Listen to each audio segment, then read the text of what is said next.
Hey guys, this is WhatiF here. It's time to talk about the New Hampshire race today, and usually I don't always talk about the Xfinity race first, but I have to because it was honestly a really good race. From beginning to end, very competitive, comers and goers, and they didn't need tire strategy and other sort of stuff to make the battle for the lead interesting. It was just really solid. Rock solid. Allgaier again proves how much of a legend he is by getting his 19th career Xfinity win, aka 47th career win if you take out the cup leeches, because he has been robbed that many times.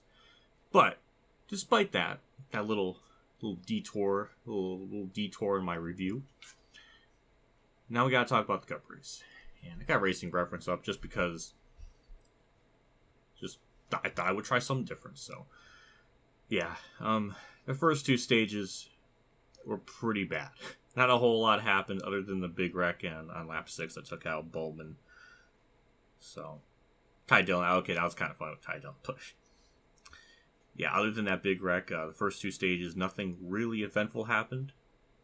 There was a couple of just spins, but otherwise, just, Truex led the first 96 laps. I think that kind of tells you how the race went, or 95 laps, but yeah, so it really wasn't eventful first two stages, I thought, and really the only part that got interesting was the last stage.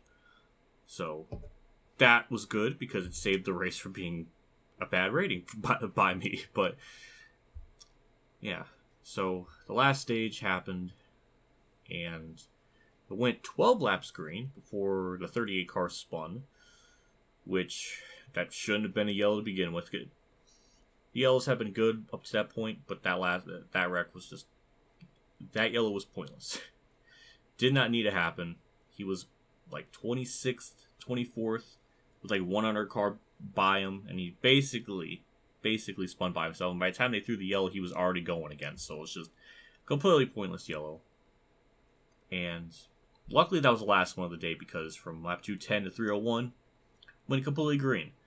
And this is where the race really shined. Different people run different strategies. Some people pitted, some people stayed out.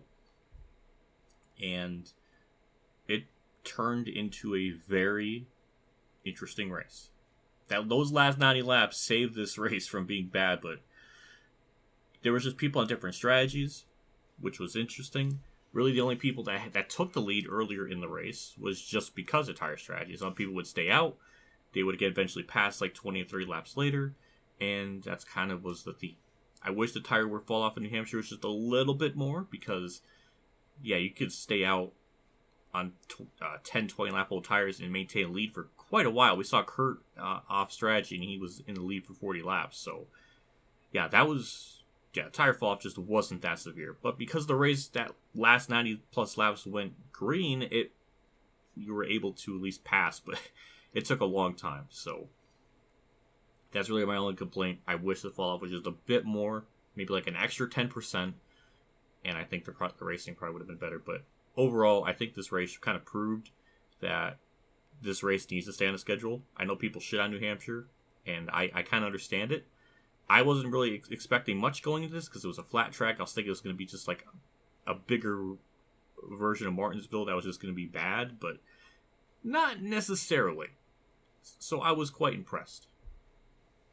And I really thought Truex had the car to win. He was showing like how he was back in the Furniture Road days, where he would just absolutely dominate the races he would win.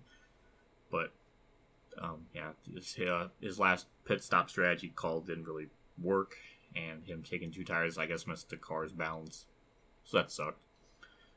Kurt, there was an epic battle. It was almost at one point you could see like 4 cars in one shot going for the lead. Not like literally, but you could see 4 cars in one shot.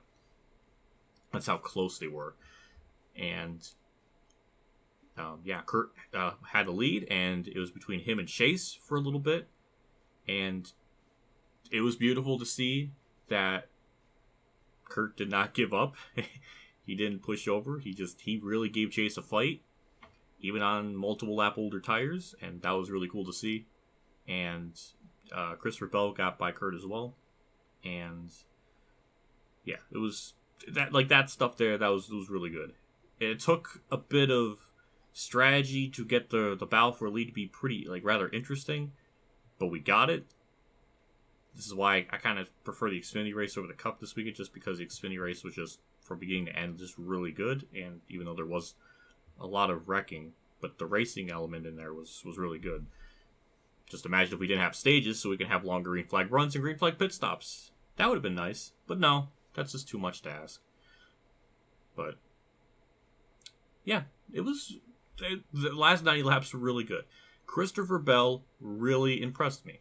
I didn't really have much thoughts of him before.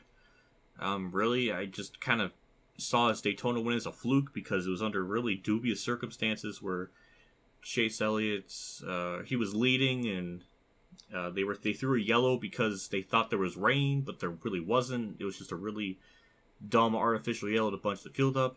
So it was just a really weird circumstance, and Bell was on much fresher tires than Logano, so it does make sense for Bell to kind of just drive past them without much of an issue. So I didn't really think much of that win, but in terms of this race today, he kind of proved that, hey, he could do stuff. His race reminded me a lot of Matt Kenseth and how he would run races. Not be too much of a factor or really be in the spotlight in the beginning part of the race, and then by the end, he's there. He saved his tires. He did basically what Kenseth did in his last win at Phoenix. Chase had the lead for a bit. Kenseth run him down because Kenseth saved his tires. Bell did the same thing in the same car number. It's not the same sponsor, not the same track, but similar in how it was done. And Bell passed him cleanly. It's sad I have to say it, but he did it. That was beautiful. I wish we saw that more often. It was good, and he was working. Like, there's a point where he was really working to try to get around Chase Elliott, and this is back when they were like in third and fourth when it was Kurt and Logano, and Bell lap after lap was just trying to get by Chase, and he was just inching that car for more and more forward, and it was just beautiful. Like, he didn't have to run him over, he didn't have to do something stupid. Like, that there kind of makes me appreciate Bell a lot more than I originally thought. Because I remember the Kansas race back in like 2017 when he was in the Xfinity Series, and I don't remember thinking of that win being very fondly. That I remember. So I just always kind of thought he was another driver who just kind of runs people over for a race win. But either my memory's wrong, or he matured. So good job. That was good. So big old props to him. That kind of messed up the chase format, or playoff format, which is really fucking stupid.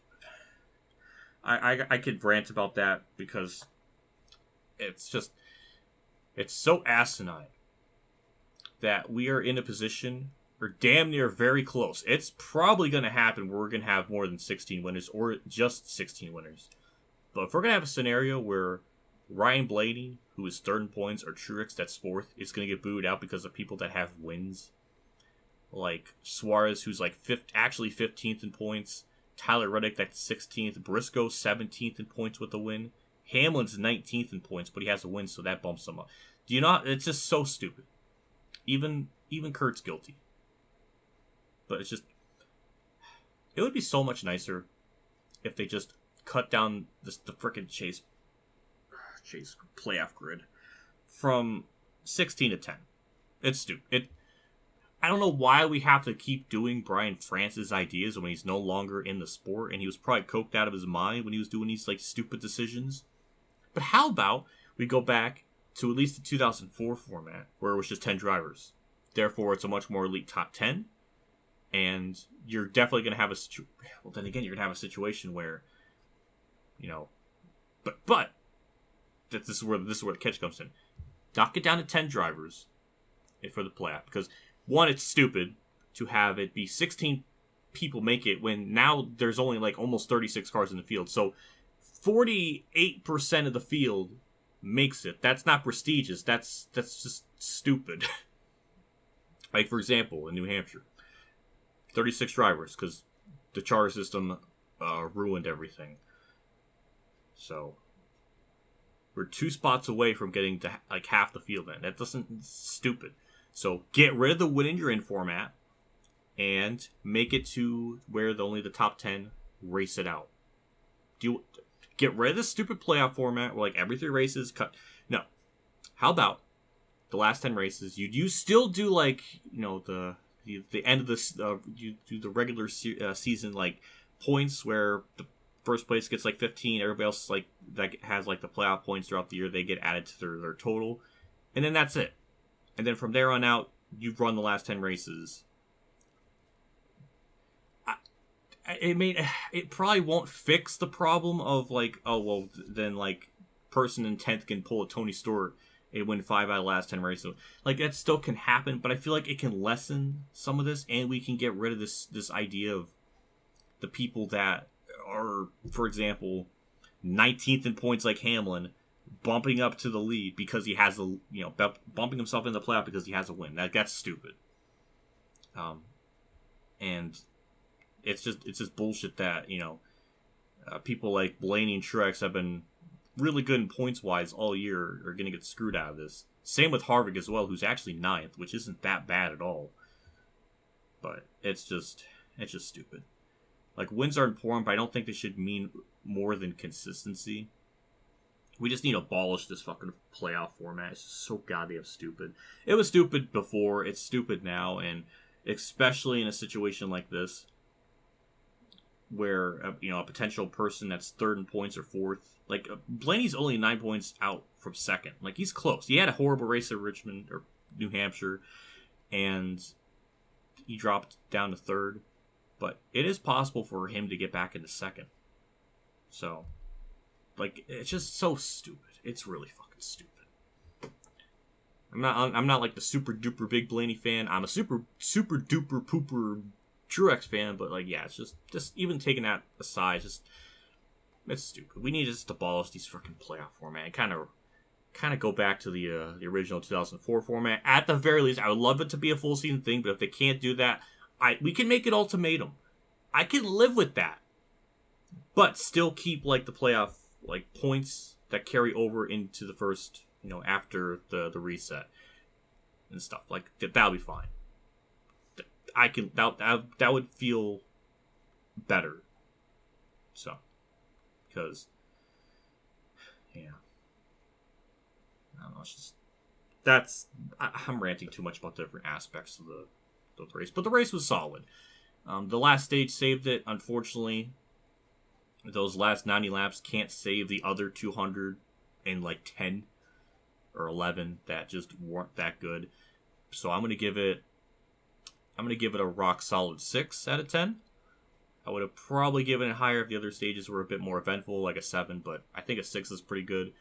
And really, that last 90 saved it from being just a very mediocre race. So that's not to say this was a bad race by any means. It was solid. It's a bit above average. So that'll do it for me. I'm ranting a lot. Yeah. Oh, that'll do it for me. Yeah. We'll see you all next week for Pocono. I have no idea how these Gen 7 cars are going to go there, so it's going to be another interesting track to see how that works. But hopefully it's good. Because goddamn it, they better not get rid of Pocono off the fucking schedule. I'm fine with it being one seater race. I can survive with that idea, but don't get rid of the fucking track. That's my thoughts. Okay. I'm done. I will see you all later, and have a good day, everyone.